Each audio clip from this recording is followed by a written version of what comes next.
السلام علیکم۔ آج ہم آپ کو 7 دنوں میں سے ہفتے کی نفلی عبادت کے بارے میں بتائیں گے۔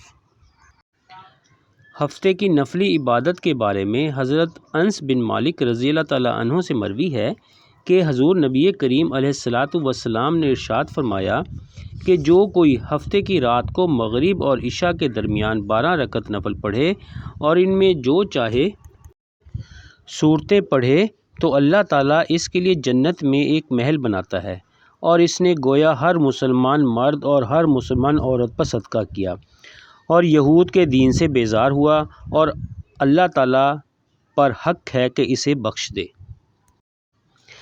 حضرت ابو ہریرہ رضی اللہ تعالیٰ عنہ سے مروی ہے کہ حضور نبی کریم علیہ الصلاۃ والسلام نے ارشاد فرمایا کہ جو کوئی ہفتے کے دن 4 رکعت نفل نماز اس طرح پڑھے کہ ہر رکعت میں سورہ فاتحہ کے بعد 3 مرتبہ سورہ کافرون پڑھے اور فارغ ہونے کے بعد 1 مرتبہ آیت الکرسی پڑھے تو اس بندے کے لیے ہر حرف کے بدلے حج اور عمرے کا ثواب ہے، اور ہر حرف کے بدلے 1 سال کے روزوں کا اور 1 سال کی راتوں کے قیام کا ثواب ہے، اور اس کو اللہ تعالیٰ ہر حرف کے بدلے 1 شہید کا ثواب عطا کرے گا، اور یہ شخص عرش کے سائے کے نیچے نبیوں اور شہیدوں کے ساتھ ہوگا۔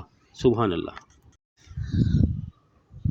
حضرت ابو ہریرہ رضی اللہ تعالیٰ عنہ سے مروی ہے کہ حضور نبی کریم علیہ الصلاۃ والسلام نے ارشاد فرمایا کہ ہم پچھلے ہیں، یعنی دنیا میں آنے کے لحاظ سے اور قیامت کے دن پہلے، سوا اس کے کہ انہیں ہم سے پہلے کتاب ملی اور ہمیں ان کے بعد۔ یہی وہ جمعہ دن ہے کہ ان پر فرض کیا گیا، یعنی یہ کہ اس کی تعظیم کریں۔ وہ اس کے خلاف ہو گئے اور ہم کو اللہ تعالیٰ نے بتا دیا۔ دوسرے لوگ ہمارے تابع ہیں۔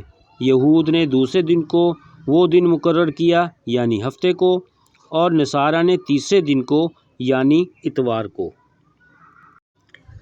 اگر آپ نے ابھی تک ہمارا چینل سبسکرائب نہیں کیا تو برائے مہربانی سبسکرائب بھی کریں، لائک اور شیئر بھی کریں تاکہ ہماری ہر نئی آنے والی ویڈیو آپ کو فوراً مل سکے۔ جزاک اللہ۔ دعاؤں کی درخواست۔